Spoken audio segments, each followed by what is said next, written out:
Namaskar. Hello children. In this session, I'm going to focus on some of the topics of electric field.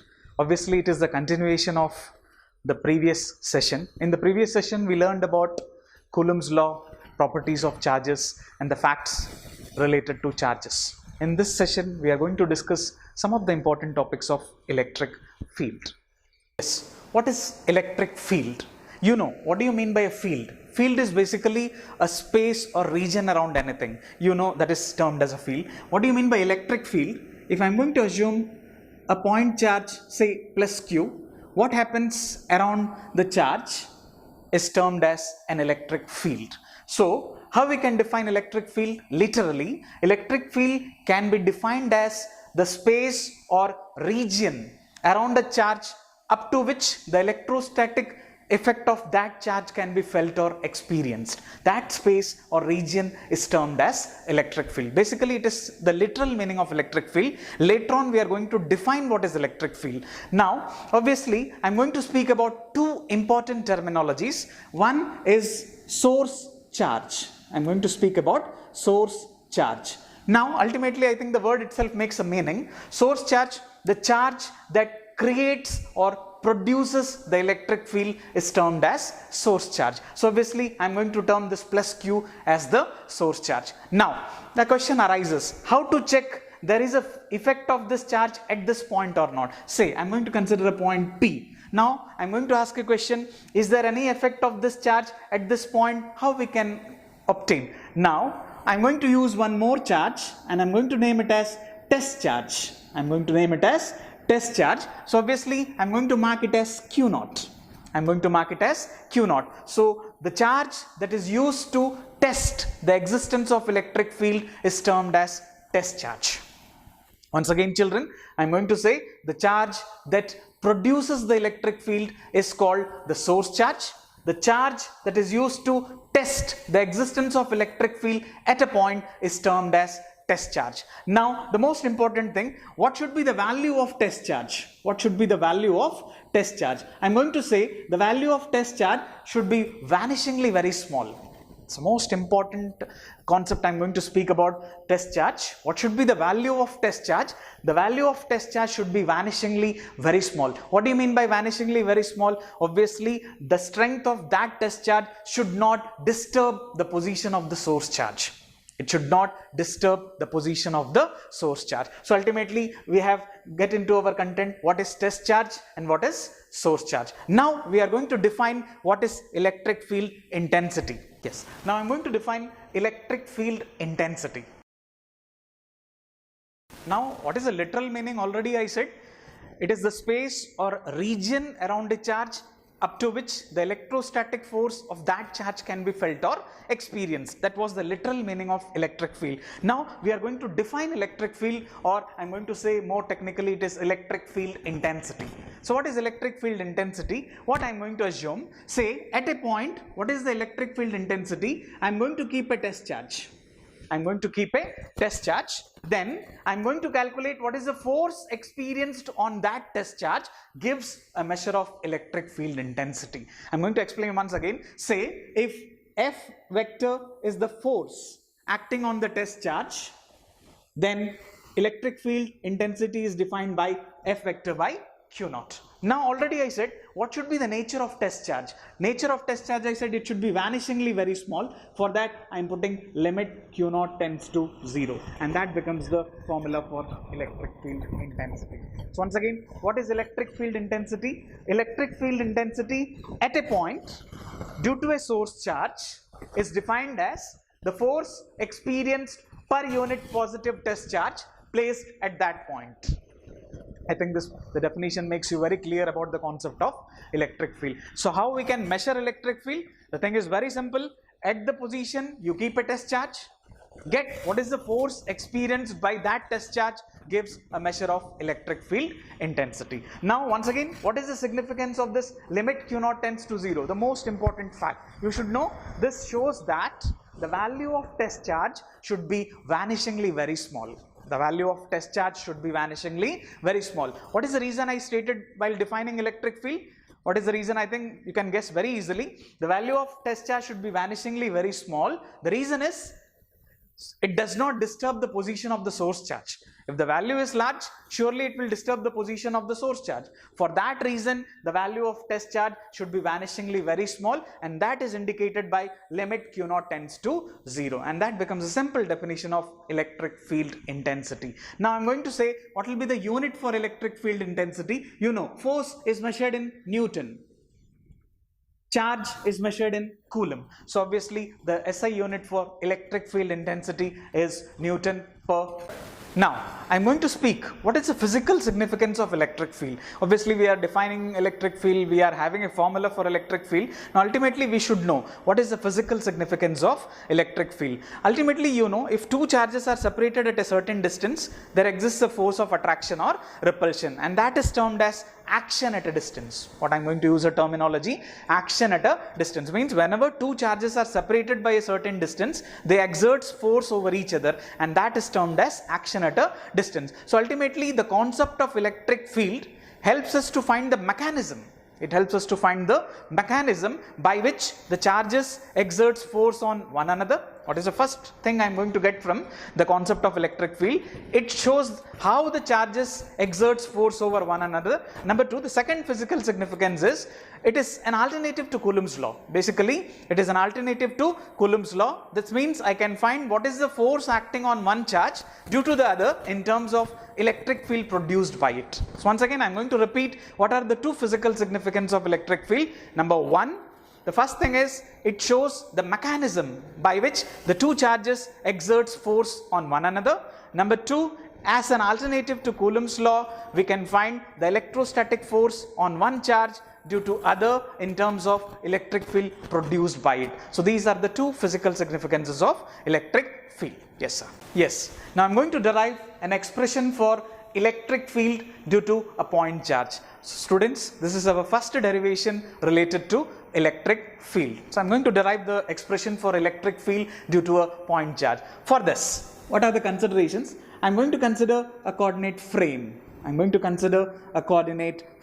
Say O is the origin. So the three axes are X, Y and Z. Now at the origin, I'm going to keep a charge plus Q. So you should know what is the nature of this charge. Obviously it is the source charge. It is the source charge that produces the electric field. Now in that field, I'm going to consider a point P. Ultimately, you know, this is the location where I want to find the electric field intensity due to this source charge. So let R vector be the position vector, R cap be the unit vector, and the coordinates are X, Y and Z. Now, in order to find the electric field intensity at P, as already I said in the definition, we are going to place a test charge at P. Let Q naught be the test charge. So obviously, you know, when a test charge is kept at P, there will be an electrostatic force between the two charges that I am going to write from Coulomb's law, that is F vector is equal to 1 by 4 pi epsilon naught Q naught by R square R cap. Mark it as equation number 1. Once again, this equation I am writing using Coulomb's law, that is K Q1 Q2 by R square. You know, here Q1 is Q, Q2 is Q naught. Yes. Now, as per the definition for electric field intensity, you know, E vector is limit Q naught tends to 0, F vector by Q naught. You know this formula, just now we derived. Mark it as equation number 2. Put 1 in 2.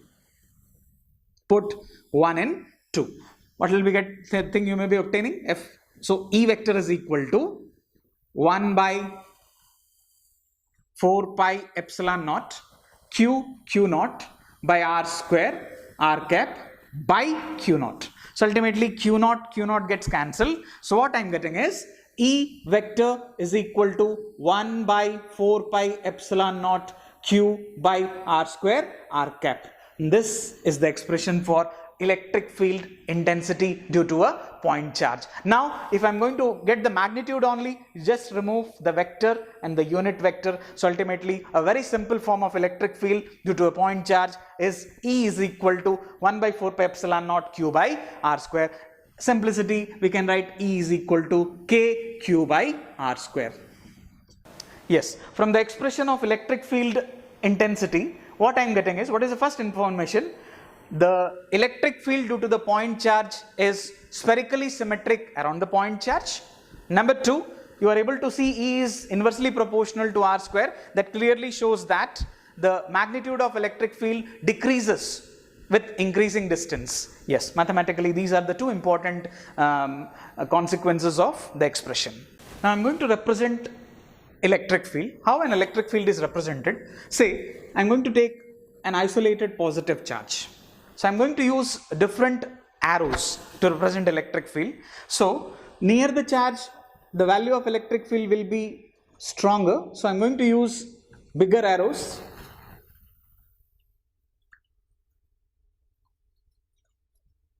And as we move outwards, slowly the value will decrease. So the arrows will be shortened.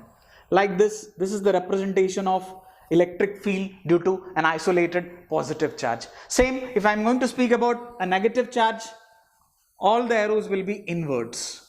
All the arrows will be inwards. So this is the basic representation of electric field due to an isolated positive or negative charge. I think the diagram makes you clear. The bigger arrows represents a stronger electric field. The smaller arrows represents a weaker electric field. If it is a positive charge, the arrow is outside or away from the positive charge, and if it is negative charge, all the arrows are towards the charge. Next topic is electric lines of force. Obviously, to represent electric field, we are going to draw some geometrical lines. Those geometrical lines can be termed as electric lines of force. Obviously, that is a mathematical sense. But as per the definition, what is the electric lines of force? You leave a positive charge, isolated positive or negative charge. The path in which it moves,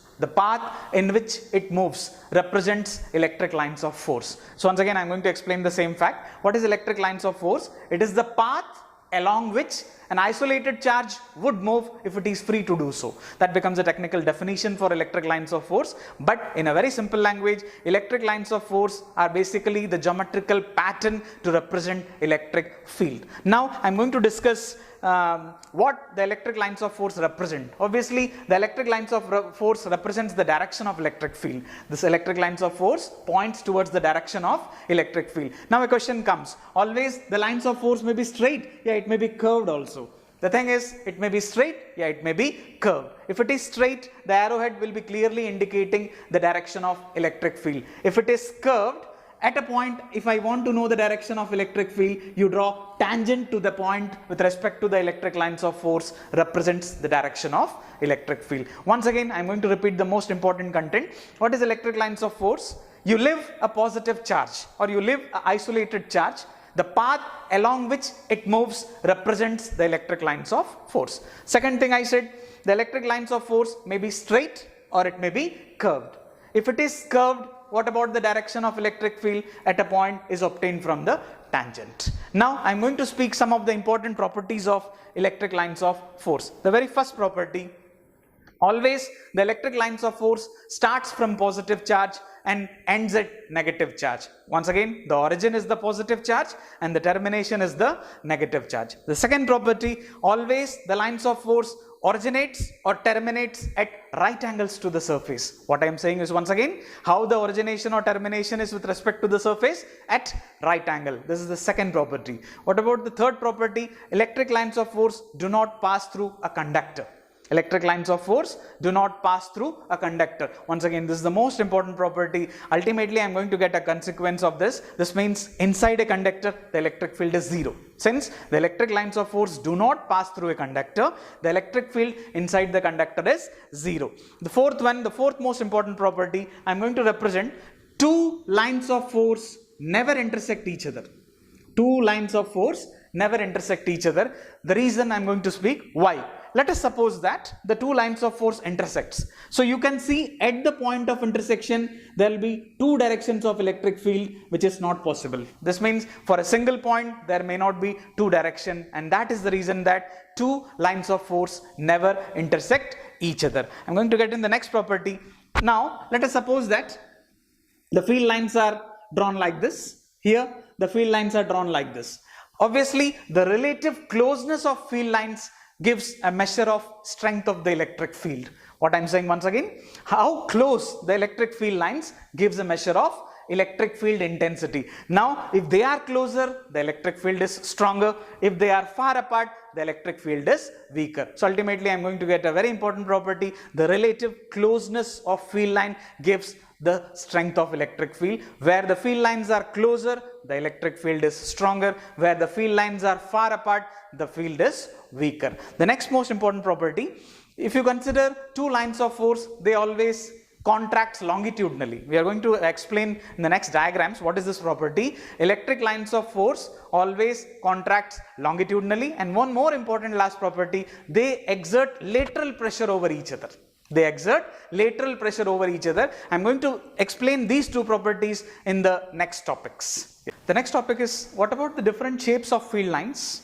I'm going to say one by one. So the very first, you can see the it is due to a positive charge, an isolated positive charge. What about the shape of the positive charge you are getting? All the field lines are outwards. All the field lines are outwards. If it is a negative charge, all the field lines are inwards. So once again, if it is isolated positive charge, what about the field lines? They are outward or away from the charge. If it is a negative charge, the field lines are inwards. Similarly, you can see the next two. The first two shows a set of two unlike charges. What do you mean by unlike charges? Say one is positive, another is negative. So you can see the pattern. It is like a rubber band. The electric field line behaves like a rubber band. This means they contract longitudinally. They contract longitudinally, and that is the reason that two unlike charges always attracts. So what I said in the properties of electric lines of force contracts longitudinally, I said, and that property makes it very clear from this diagram. Here the field line behaves like a rubber band. Ultimately the field line tries to come closer, and this is the cause of attraction between two unlike charges. You can see the next diagram. Obviously the next diagram is due to like charges. You are able to see there is a lateral pressure on both the charges, and that is the cause of repulsion between two like charges. And this diagram makes you very clear it is the cause of repulsion between two like charge. So what are the two important properties? Once again, I am going to repeat. The lines of force contracts longitudinally, and that is the reason for attraction between two unlike charges. Number two, the lines of force exerts lateral pressure over each other, and that is the reason for repulsion between two like charges. Yes. Next heading is electric dipole. I think this is a common word, dipole. Dipole means having two ends. So what is an electric dipole? Basically, it is an arrangement. It is an arrangement of two equal and opposite charges, separated by a certain distance. Here the distance is 2a. What is the distance of the dipole, or the length of the dipole is 2a. So this type of arrangement is termed as an electric dipole. So once again, what is an electric dipole? It is an arrangement of two equal and opposite charges separated by a certain distance. Here I am going to mark it as A and B. So obviously AB is equal to 2a vector is called length of the dipole. And obviously this length is a vector quantity that acts from, by convention I am saying, minus q to plus q. So for that reason only we have put minus q first and plus q later, because by convention, what about the direction of dipole? It will be always from negative to positive. Now I am going to define what is electric dipole moment. What is electric dipole moment? I am going to give a symbol. Electric dipole moment is P vector. It is the product of either charge and length of the dipole. What I am saying is, electric dipole moment is denoted by P vector, and it is a product of either charge and length of the dipole. Obviously it is a physical quantity that gives a measure for electric dipole. So what will be the unit? I think you can clearly guess the unit. Unit for electric dipole moment is coulomb meter, and it is also sometimes termed as debye. I think it will be a new word, but for knowledge sake, I'm going to say Coulomb meter is also termed as Debye. Debye is basically the name of a scientist. On his name only, the unit for electric dipole moment is framed Debye. So the unit for electric dipole moment, I said it is Coulomb meter, or also I said it is Debye. And you should know 1 Debye is equal to 3.3 into 10 power minus 30 Coulomb meter. Obviously, it may be used for entrance level questions. So Coulomb meter is also termed as Debye, and 1 Debye equivalent is 3.3 into 10 power minus 30 Coulomb meter. I'm going to speak, if in a question they are asking what is ideal electric dipole. Ideal electric dipole. What is ideal electric dipole? You know, every device has an ideal form. So what about ideal electric dipole? Ideal electric dipole is something, you know, already dipole is defined by charge and length. Charge and length. So in an ideal electric dipole, the magnitude of either charge are very large. The magnitude of either charge on both the sides are very large, and the length is very small. That type of dipole can be termed as an ideal dipole. Electric field at axial line. Two applications of electric dipole we are going to discuss. Electric field at a point on the axial line, and number 2, electric field at a point on the equatorial line. In the first case, I am going to derive an expression for electric field at a point on the axial line. So obviously this is our second derivation related to electric field. So I am going to assume a dipole. Say the two charges are minus q and plus q. Say the midpoint is O. So obviously it will be A and it will be also A. So the source is ready. Source that produces the field is ready. Number 2. What about the location? Say it is x-axis. Obviously this is termed as the axial line. I'm going to consider a point P, which is at a distance r from the center, where the electric field is to be determined. So once again, I'm going to explain the diagram. We considered a dipole AB with charges minus q and plus q, midpoint O. Obviously the length is 2a. On the axial line, I considered a point P where the electric field is to be determined, which is at a distance r from the center. Now you know minus q will exert a force on P. That means I'm going to get an electric field due to minus q if I'm going to keep a test charge here. You're not going to keep test charge, but ultimately we are going to assume. So what type of electric field will be at P due to minus q? I'm going to mark it as EA, and you know for minus it will be inwards. Similarly, what about the electric field at P due to plus q? You know, plus q, it will be outwards, and I'm going to mark it as EB vector. So what about the magnitudes of EA vector and EB vector? Can speak it as 1 by, just now we derived, 1 by 4 pi epsilon naught q by, what about the distance? It is PA square. Ultimately it becomes 1 by 4 pi epsilon naught q by r plus a the whole square. I'm going to mark it as equation number 1. Similarly, what about the second expression for electric field due to the plus q charge?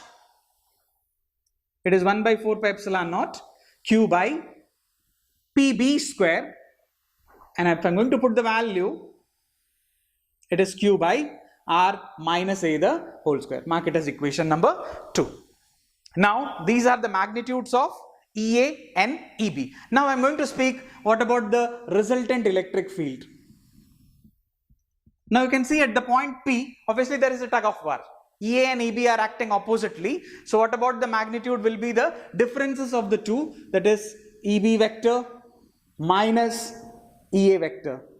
Mark it as equation number 3. So I can put 1 and 2 in 3. So it will be, what is the thing that is taken as common? For simplicity I am taking it as 1 by 4 pi epsilon naught q, 1 by, it is PB r minus a the whole square minus 1 by r plus a the whole square. So what you are going to get is E vector is equal to 1 by 4 pi epsilon naught q. So it becomes r square plus a square plus 2ra minus r square minus a square plus 2ra by r square minus a square the whole square. I think the simplification is easy. Now you can cancel the terms. So what I'm getting is 1 by 4 pi epsilon naught q into 4RA by R square minus A square the whole square. Now what I can do is 1 by 4 pi epsilon naught q, 4RA can be written as 2A into 2R. I'm going to split 4RA as 2A into 2R by R square minus A square the whole square. You know q into 2A is P. So on simplification, what I'm getting is, what is electric field is equal to 1 by 4 pi epsilon naught. What is q into 2A? You know it is dipole moment. So I'm getting 2pr by R square minus A square the whole square. And this is the main expression for electric field intensity at a point due to the dipole along the axial line. I'm going to mark like this. So once again, I'm going to explain the entire derivation. What we considered is an electric dipole AB with charges minus q and plus q. The distance of separation is 2A. O is the midpoint. Number 2, a location or a point where the electric field intensity is to be determined. Let that point P is at a distance r from the center. Number 3, so obviously minus q will create a field, plus q will also create a field. That I'm going to mark it as EA and EB. What is EA? Already we derived the expression for electric field due to a point charge, that is kq by r square. That formula I'm using, and what I'm getting is EA will be 1 by 4 pi epsilon naught q by r plus A the whole square. Similarly, what about EB is 1 by 4 pi epsilon naught q by r minus A the whole square. Now you can see at point P, EA and EB are acting oppositely. So what about the net electric field will be EB minus EA. Put the values, simplify it, and I'm going to get the expression for electric field at a point along the axial line to be 1 by 4 pi epsilon naught 2 PR by R square minus A square the whole square. Now I can assume a case, sub case. What is the case here? If the dipole is of small length, what is the assumption is, if the dipole is of small length, I can neglect A from the denominator. So what will happen, you say, E axial can be written as 1 by 4 pi epsilon naught 2 P R by, if A square is eliminated, it will be R power 4. So this R cancels and I'm going to get R cube. And what is the form for axial line if the dipole is of small length is 1 by 4 pi epsilon naught 2P by R cube. And this is the form for short dipole. I'm getting into the second application of electric dipole. Obviously, in this derivation, we are going to get an expression for electric field at a point on the equatorial line. What I'm going to use the word is equatorial line. Equatorial line is also called right bisector. Equatorial line is also termed as right bisector. So let us get into the derivation. I'm going to assume a dipole AB with charges minus q plus q. Let O be the midpoint. What about the location? Say point P. It is at a distance r from center O. So this will be A and A. The same thing what we did in the axial line case. Minus q will produce or create a field at P. Plus q will also create a field. I'm going to mark it separately. So obviously minus q and point P, geometrically I am going to connect these two lines. So EA will be represented in this direction. I think you can get the content. Always due to minus, the electric field will be inwards from the point. So I am drawing an arrow from P to A. EA is the representation of electric field due to minus Q. Similarly, what about the electric field due to plus Q at P? I think you can get it. It will be outwards on the same straight line. And I'm going to mark it as EB vector. So both the electric fields are represented by EA and EB. Magnitude wise, how EA can be written as? EA is equal to 1 by 4 pi epsilon naught Q by PA square. How to write PA square? I can use the Pythagoras theorem. 1 by 4 pi epsilon naught Q by R square plus A square. Mark it as equation number 1. Similarly, what is the magnitude of electric field due to the plus Q charge? It will be 1 by 4 pi epsilon naught Q by PB square. What will be PB square? Once again, it is also same. 1 by 4 pi epsilon naught Q by R square plus A square. Now, since the electric fields are at an inclination, how to find the resultant electric field? For that, we can get into the concept of resolution. So I'm going to resolve EA into two components. For that resolution, before the resolution, I'm going to assume this angle, that is angle PAB is theta, and similarly angle PBA is also theta. Now, what about the resolution? I think you can easily get the resolution. EA can be resolved into two components. One, it is EA, obviously if this is theta, this will be theta. If this is theta, this will be also theta. And you know this will be EA sine component and it will be EA cos component. Similarly, you resolve EB. EB can be resolved into two. This component will be EB sine theta, and obviously this will be, I'm going to put one more arrow, it will be EB cos theta. So once again I'm going to explain the same. Resolving EA as EA sine theta, EA cos theta. Resolving EB as EB sine theta, EB cos theta. You know EA and EB are equal, so ultimately these two components cancels each other. So what is the effective component at point P can be written as E is equal to, what I can write is EA cos theta plus EB cos theta. Now since EA and EB are equal, so I can write 2 times either EA cos theta or EB cos theta. That's all. Now I can put the values 2 into, what is EA? 1 by 4 pi epsilon naught q by r square plus a square into cos theta from this triangle. What is the triangle I'm going to assume is angle POA. What about cos theta can be written as a by r square plus a square the whole square. R square plus a square the root. I think, sorry, it's root. Now, can simplify it. It becomes 1 by 4 pi epsilon naught. What I can, sorry, it's not a square. It is a by r square plus a square to the power 1 by 2. Now I can mix these two terms. What is q into 2a by r square plus a square into r square plus a square to the power 1 by 2. It is 1 by 4 pi epsilon naught. What is q into 2a? Already you know it is dipole moment P, and you know it is 1 plus 1 by 2 becomes 3 by 2. R square s plus a square to the power 3 by 2, and that becomes the expression for equatorial line. Once again I am going to repeat the entire expression. We considered a dipole AB with charges minus q and plus q, midpoint O. We considered a point P. Where is the location? It is on the right bisector or equatorial line of the dipole at a distance r.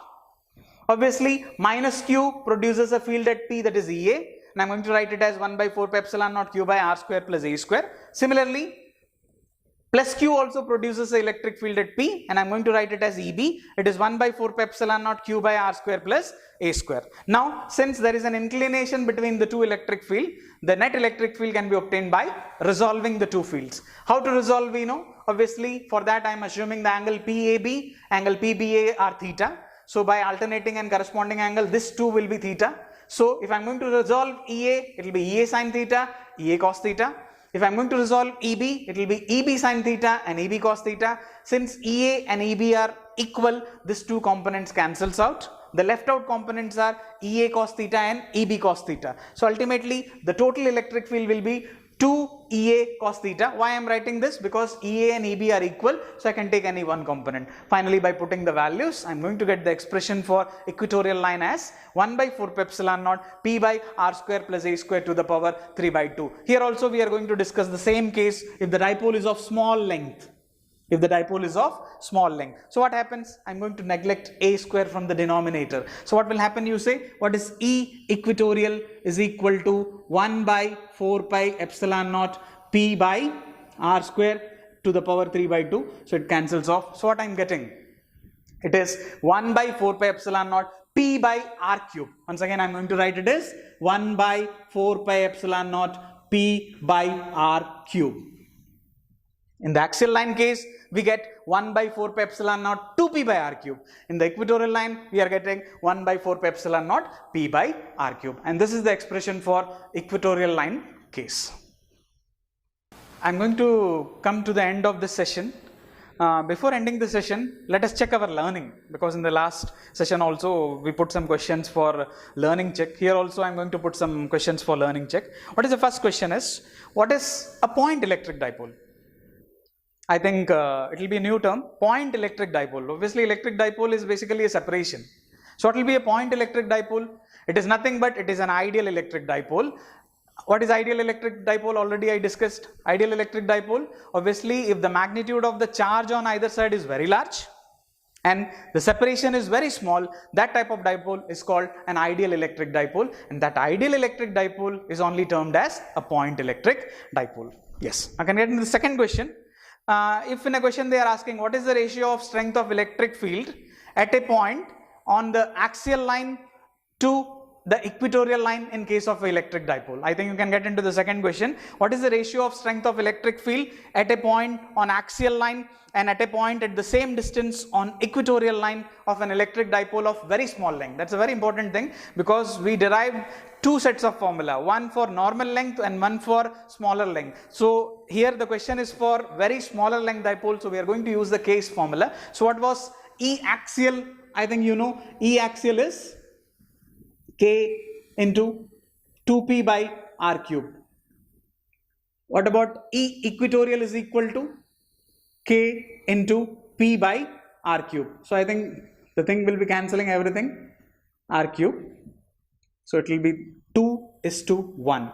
So what about the ratio of electric field at a point along axial line to that of equatorial line is 2:1. Get into the third question. It's also a very important question. What about the angle between the direction of electric dipole moment and electric field at any axial point? The first question is, what about the angle between the electric dipole moment and the electric field, the resultant electric field at any axial point? I think you can recall the diagram. The diagram was like this. It was a dipole. It was point P, the resultant electric field was like this, and it is minus Q2 plus Q. You know, since it is minus Q2 plus Q, the dipole moment acts from minus Q2 plus Q. The electric field is also acting in the same direction. So the angle between P and D is 0. Angle between P and D is 0. If they are asking the same question, you can get into the next one. The same question is asked for equatorial case. You know, for equatorial case, the resultant electric field, I think you can get into the diagram. This is the resultant electric field for equatorial case. So the dipole moment acts from minus Q2 plus Q, where it is opposite to that of the dipole. So obviously, what about they are acting anti-parallel, and the angle between dipole moment and the direction of electric field is 180 degree. That's all, student. I hope this session will be helping you to get the content of concept of electric field. Please stay at home, learn at home, take care of yourself and your family. Thank you.